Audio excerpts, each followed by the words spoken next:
Yo, what is up guys? It is Samool back again with another Epic 7 tier list for you guys today. And today we are going to be ranking all of the 4-star units in the game and how they rank in PVE content.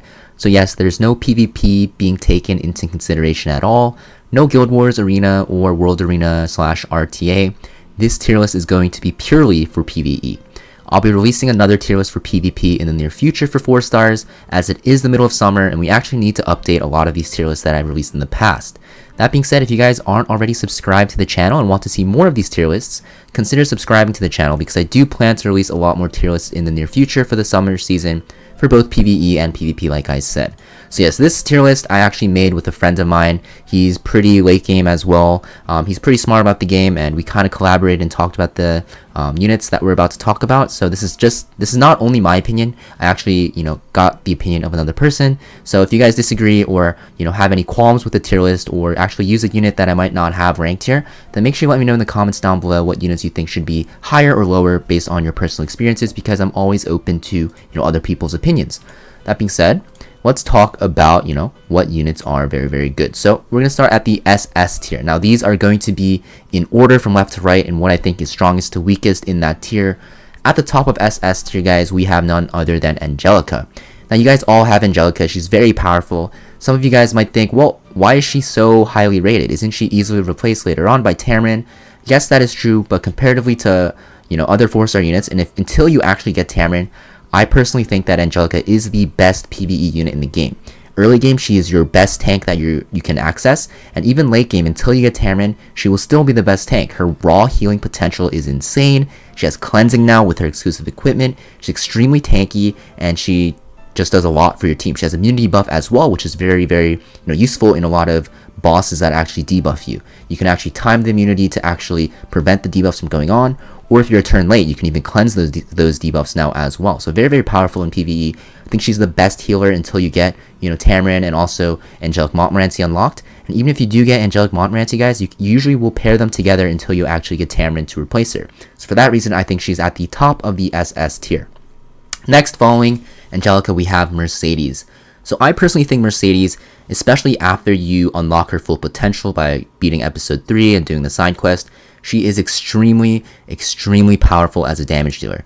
Now, she has no debuffs in her kit, which makes her usable in every single area of content that, prevents you from having too many debuffs, such as Hell Queen and Asmonak and some of the Abyss bosses. And she has self-attack buff for herself. She has crazy AoE damage, which is insane. And even her single target damage, when she's only hitting one target, is going to be super, super high. I think she's a very powerful unit, guys. She's one of the best, not specialty change units because she's technically not a specialty change, but one of the best upgraded units in the game you can get. She's extremely powerful, and I think, if you guys are looking for a decent AoE damage dealer that is very self-sufficient and does crazy damage, and by the way, also has a res in her kit in case she gets sniped by the boss, she's a very, very strong option. I think she's one of the best DPS units in the game, or damage dealing units in the game for the 4-star tier, if not the best. Next, after Mercedes, we have Champion Zerato. So Champion Zerato, why is he ranked so high? Well, honestly, this unit is extremely broken for Hell Raid. He is pretty much required for Hell Raid auto, which is why he's in the SS tier list. And we all know how much, you guys hate doing raid. Even normal raid, he's really, really good. Also good in some Abyss floors. Anywhere there's a lot of debuffs, he's extremely powerful. In Asmonak 11 and 12, you can actually use him there to solo the boss. He can dog walk 3 fodder units or friendship farm with 3 fodder units while being able to solo the boss. In 13, it doesn't work anymore, but he's still very strong. Now, you can literally slot him in anywhere that you want a damage dealing unit with a defense break because he has damage. He has a lot of damage. He has sustain in his S1. He has life still built in. He has an AoE defense break, and he's also immune to debuffs. So he's very, very strong against bosses with a lot of debuffs as well. Just make sure those bosses, don't have a trigger effect where if they have too many debuffs, something happens, right? But Champion Zerato, a lot of people think he's only used for Hell Raid auto, but you can actually use him in a lot of areas of content. So I think he's very, very strong. Next, we have Challenger Dominiel. So Challenger Dominiel, guys, very, very powerful 4-star unit. When I first started playing the game, she was actually the first Moonlight 4-star and 5-star, I guess, if you tally both of them up, that I pulled. And she is extremely, extremely powerful. She is very similar to Purrgis in that she reduces the crit chance requirements of your team because she has that crit chance up buff for her team on her S3, and you can keep that permanently up if your Challenger Dominiel is fast enough. And also, she has an imprint for your team that gives you crit chance. So she drastically reduces the stat requirements of your damage dealing units with crit chance, and she also does crazy single target damage. Especially if you manual with her, guys, you can actually like do 30k, 40k damage on pretty crappy gear with her if you soul burn her S1 because of how strong she is. She can actually even one-shot some raid bosses, so very strong, extremely powerful single target DPS. She's very comparable to like Commander Lorena, I'd say, in a damage dealing role, but Challenger Dominiel is a little bit worse in auto and a little bit better in manual in my opinion. That being said, the last person on this SS tier list is still going to be General Purrgis. So yes, General Purrgis, not as good as before. You know, in the past, he would be like maybe like up here or something, right? But now that Mewie's out, you're not going to see him as much in Wyvern, but he's still very good in Wyvern. If you don't want to use your Mewie, right, and you want an even faster team, you don't worry about your tank dying, then General Purrgis is technically better than Mewie because General Purrgis has that attack up buff for your team. He does AoE damage to the first wave, right? So he is technically going to make your Wyvern runs faster than if you run a typical free-to-play Mewie and Angelica team. But, you know, he's not used as much because, you know, he's a little bit harder to access because he's an ML 4-star. That being said, he's still very powerful. You can use him as an attack buffer pretty much anywhere in PvE. You can put him in the front row, give him, you know, tanky gear. He can attack buff for your team, soak all the damage, CR push your team. So he's very strong. His base stats are extremely high, so even though he's not a knight, he can tank for your team. The only downside is he is a warrior, so he cannot hold Aureus to reduce the damage that your team takes. But if you ignore that fact, he's a very strong PvE unit, and I think he's downplayed a lot more than he, you know, actually is. He's really strong, and I think even newer players, if you have him and you're looking for a good attack buffer that can sit in the front and CR push your team as well, even in raid, he's very decent. So now we are dropping into the S tier, guys. So the top of the S tier is going to be Furious. This should be no surprise. He's only used in Wyvern, guys, but keep in mind, he's just extremely powerful for Wyvern. He has 100% defense break if it doesn't get resisted. He has crit chance up, which is extremely good early game because, you know, getting to 100% crit chance, or I guess 85% for Wyvern, is very hard for early game players. And he also has a lot of debuffs in his kit for keeping the boss, you know, to hit your front line. Very strong. You don't have to invest anything on him. You can just keep him at 5 stars, even 4 stars if he's tanky enough, and all you really need is speed and effectiveness. That's why I think he's S tier.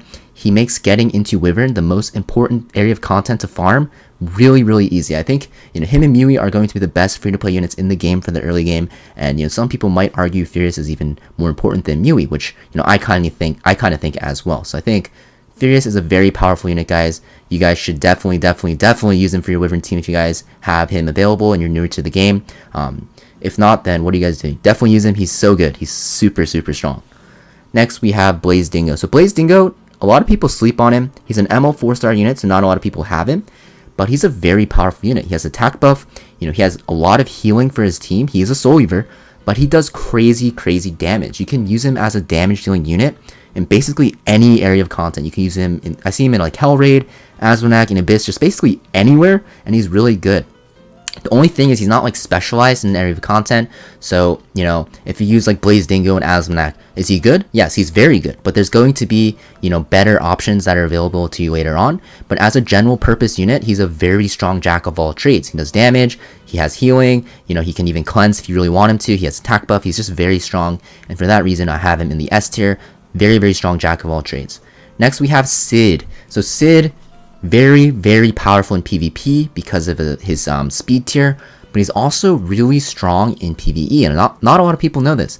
He's extremely powerful in like Ice Expedition, Dark Expedition. You can even use him just as a general purpose single target damage dealer because he cycles very fast. He can potentially do a lot of damage single target, and he's just really powerful. I think a lot of people don't realize how powerful he is, and, you know, Cidd, if you guys haven't built or you guys even haven't pulled and you guys are looking for a very strong green unit to actually be your damage dealer, then he's a very good option. You know, unfortunately he's kind of outshined by other units you get later on, like Commander Lorena, because she's element neutral, but Cidd is still a very powerful option. I think he's an S tier unit because the damage he does is just crazy. And next we have Kitty Clarissa. So Kitty Clarissa, she is extremely powerful in Abyss. She's extremely powerful in Hall of Trials, and that's the only areas of content you'll really use her for the most part for PvE. But in those areas of content, guys, she is S tier.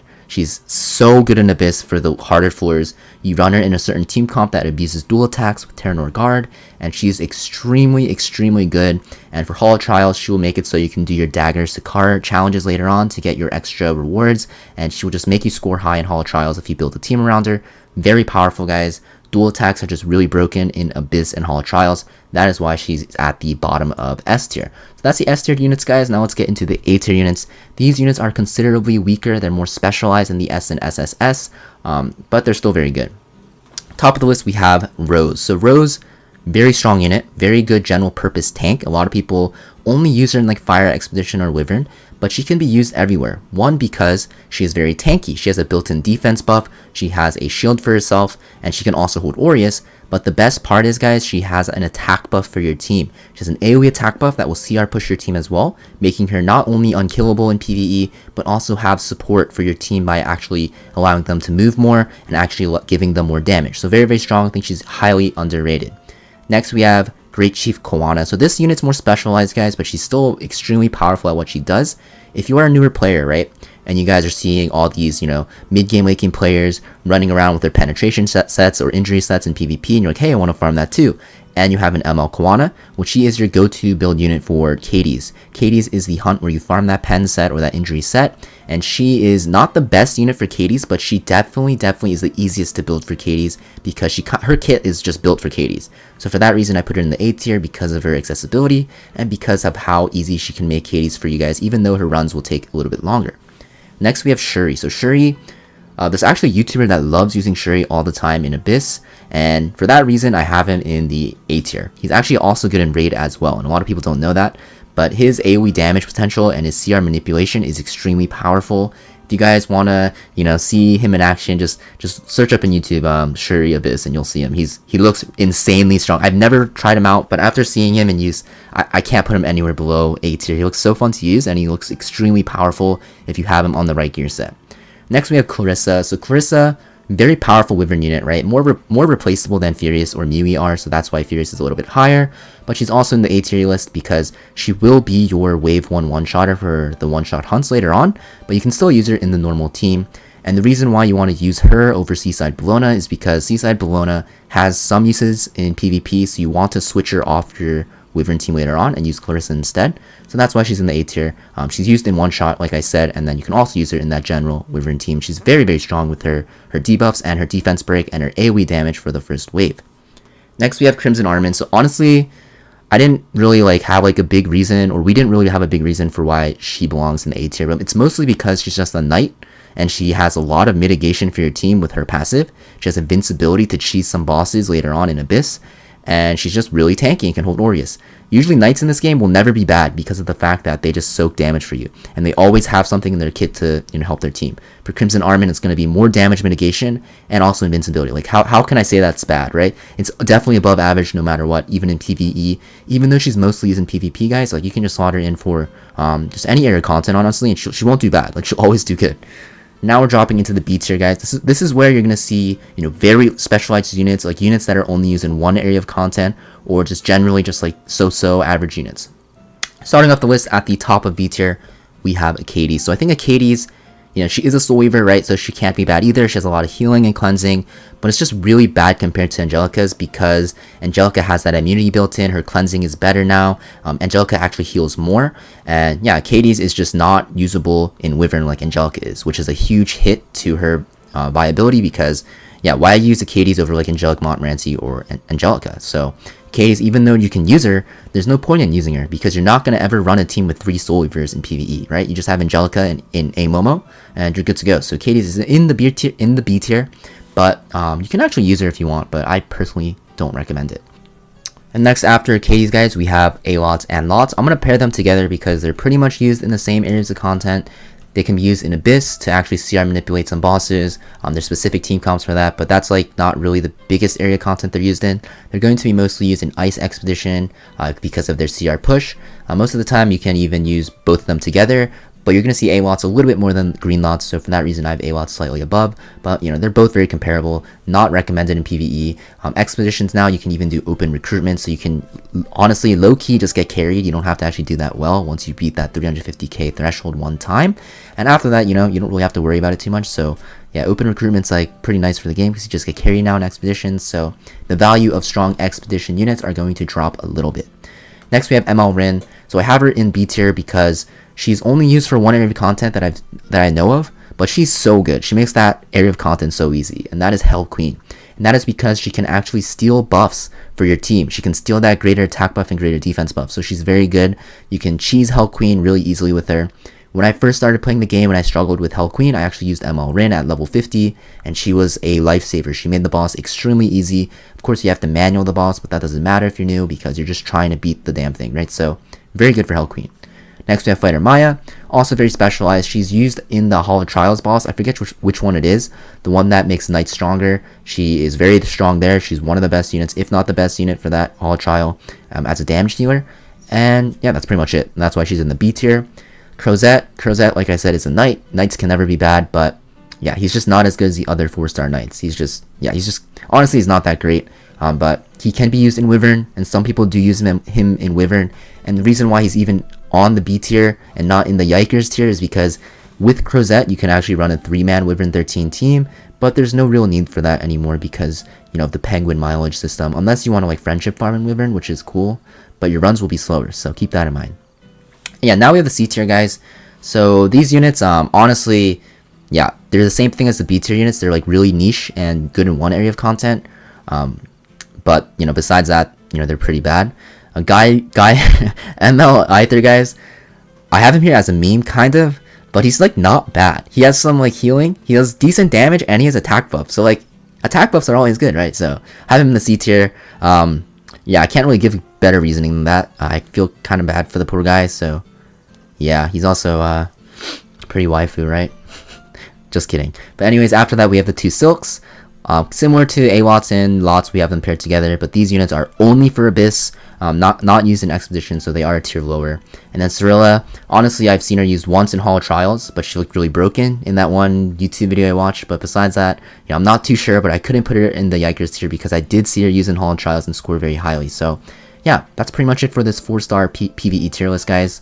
If you guys want to see more tier lists, let me know in the comments down below. I think I'm going to start, you know, incorporating more people into the tier list because I realized after doing this one with my friends and my guildmate that it's actually a lot more easier to make these tier lists because you have a lot more input. And that's why I want to hear your guys' input in the comments down below as well, so I can incorporate it into my future tier list as well. So yeah, keep your eyes peeled, guys. We're going to have more tier lists coming out in the near future. Usually every season I try to update all my tier lists because not only do new units come out, but units get buffed. The game changes a lot, you know. And so yeah, that being said, I hope you guys found this video useful and fun to watch, and I'll see you guys next video. Peace.